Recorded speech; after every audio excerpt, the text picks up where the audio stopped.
That's a pretty neat idea. And it says the rock accompanied them, and that rock was Christ. He was there. And they knew him, okay? They knew him indifferent compared to what we know him, okay? They didn't have the front page paper like we do, but they still had a knowledge of who he was, and they were following what light they were given. Now, there's not just the one water crossing. It's just a simple idea.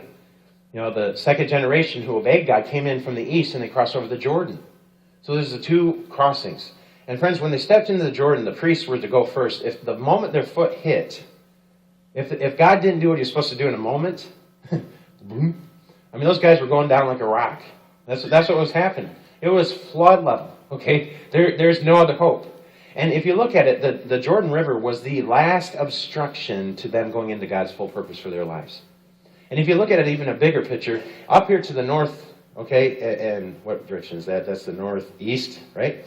Up to the northeast, they have this countries that you can call them different names at different periods of time. There's Assyria, there's Babylon, Persia, all those enemies of Israel that came and whooped on them, okay, in later history. But if you look at them, that's the world power of that day. It's Iraq, same thing today, okay? Down here, that area, okay? But down here is Egypt, to the southwest. And so right in the middle, the crossroads of their world of that day was little Israel. And friends, Israel is supposed to be 10 times bigger than they ever had it. There's 38 times in the Bible that tells you that it's not that little land that they're arguing over right now. It's a lot bigger than that. It's supposed to include a whole lot of territory there. But they only came up for about a tenth of what God had planned for them because of disobedience. They were at the center of their world. Holiness was to go to the world, even in the Old Testament. If you want more on that, go to my newest book, The Two Gospel Axioms. I have a whole chapter on it. It's Holiness in the Old Testament. It's number 2, chapter 2. And it deals with all the verses, all the references, and you can go through that. It's awesome.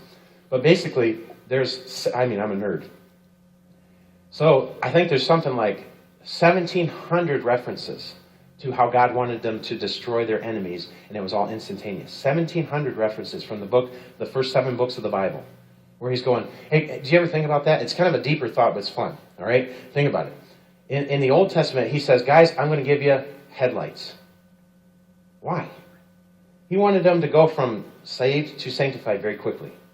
Okay, that's the idea here. Why did he give them headlights? I mean, he has them, following them. He's directing them through the desert, a pillar of fire by night. See, that's what I mean by headlights. I mean, you go through the whole thing. God is just doing it in an amazing way. All those little, indications in the Scripture show that he wanted them there as fast as can be. He wanted them to set up a holiness picture for the whole world to see right away. And the only thing that kept them from doing it is stubborn carnality. That's what happened.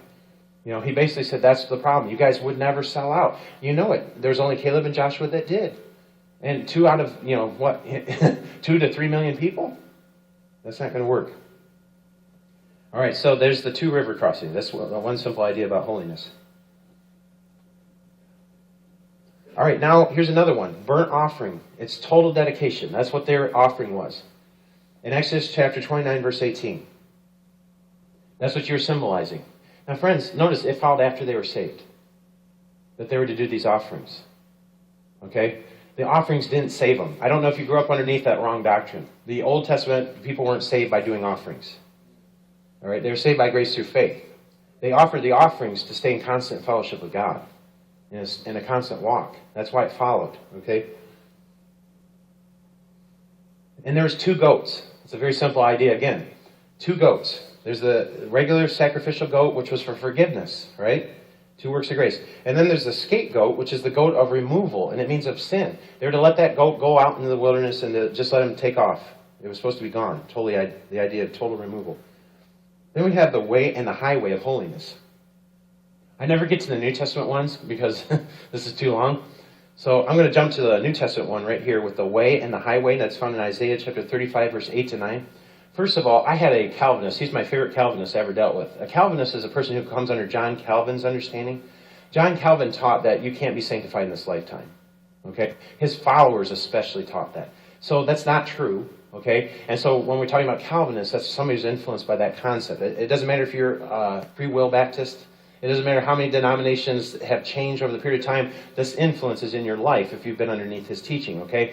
And so that's what I keep meaning by that. But this was my favorite Calvinist. I call him John the Baptist because his name was John and he was a Baptist. All right? And we had some great old holiness conversations. I mean, he had me by the neck and he was shaking me around all the time, when we were, I was really learning something and he was learning something. But the real thing is one day he said to me, Ben, I can't follow this holiness thing. I mean, you guys talk more about holiness than you do about Jesus. And if you ever get caught in those shoes, turn to Isaiah 35. Because right there it says, the highway. And it capitalizes it. Of who? Holiness. Okay? We're talking about Jesus. All right? There's no other way to be sanctified. You can't be saved, okay, by any other name. You can't be sanctified under any other name. We're talking about Jesus. He's the heart of this whole thing, okay? So he was wrong. But then we go on, and it says, another illustration. This one's from the old guy named William Baxter Godby I preached about the other night.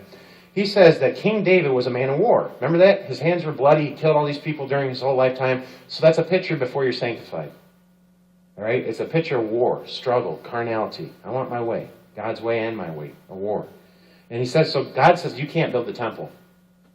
So he gives that job to his son, Solomon, the man of peace. The world at that time was at peace. Really the closest they ever got, the Jewish people, to having their whole inheritance was during the time of Solomon. That whole world was underneath their control. You see what I'm saying? That's what God intended. And it was supposed to be a holiness message going out, and eventually Solomon blew it. But in 1 Chronicles chapter 22, verse 8 and 9, we find that discussed. He was a man of peace, so that's what follows. When you get sanctified, you get wholeness in Christ. It's not peace as an absence of conflict. It's absence of conflict within. You see what I mean? You don't have to have that stubborn will going on anymore. There's that goat of removal. That's the only reason I put it up there. All right. The next one, wrestling with God. Oh, friends, every time I get to this one, I get all into it, and I can't ever leave the subject. Phineas Brzee wrote an awesome sermon on this subject. You ever realize that Jacob got saved in Genesis chapter 28? He got sanctified in Genesis chapter 32? I mean, it's clear as day. Now, when Jacob got saved, he says, Jesus, I'm coming to you on my terms. Now, you can't even do that when you get saved. But for some reason, God had a little grace on the guy, okay? But he sits there and he says, as long as you pay my bills, as long as you give me a good home, you take care of me now, I'm yours. Now, friends, that's a lot of the picture of what salvation is. Man, I don't want to get scorched. I don't want to go to hell. A lot of people come with that understanding, and it needs to be deeper than that. But God might allow that to escape. When you're a sinner and you want to be saved, He might allow that to escape and He might help you like He did Jacob. But friends, when it comes to holiness, there ain't none of that.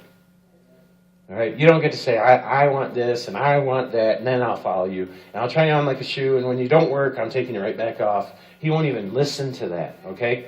So what does Jacob become? He becomes this expert at tricking people. I mean, before he's saved, he messed up big time with his brother Esau, right? Stole everything the man had. His whole future coming. So he's taken off, and on the road, God saves him. Genesis chapter 28. And he sets up a pillar to it, and it's an awesome place. It's called Bethel, the house of God. Remember the whole picture of Jesus? Here we have again another theophany. It says that it was the staircase, they call it Jacob's ladder. You ever heard those songs and things like that? The angels ascending and descending. This is the idea of a picture of an Old Testament picture. But anyway, so he gets saved. And so what happens though? Is old Jacob gone? Do you see no hint of old Jacob anymore? No. I mean, he goes along to his father-in-law, and he works for the man and gets the wrong woman, right? The guy tricks him. He gets it back. God will do that to you in your carnal stage. But he does. He says, man, you gave me the ugly one. I wanted to, I have my heart set. What are you doing to me, man? But it was. She was ugly. He's like, oh, man. And so he gives it the right one. He says, 7 more years. That's not the picture of marriage, is it? I shouldn't use that as a picture of marriage. But anyway, so now he's really facing this. And notice Jacob's still that tricky man, and he won't stop doing this. God says, okay, you can leave. And he twists his words and says, okay, I'm going to leave on my terms. And he takes off with his children. He doesn't even let them see Laban. All right? And so Laban chases him down. He's about to kick it. He's going to kill him. I'm ready to kill him. And God speaks up and says, don't touch my man. Don't do him any harm. He's my man. Leave him alone. All right? And when he does that, he looks for the idol that his wife has brought with him and all these other things. Can't find it.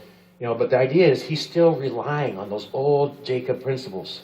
See what I mean? Even as a Christian, he is still trying to always lean to his own understanding at times and trying to reason it out and make it his own way. You know what that's going to lead to? This.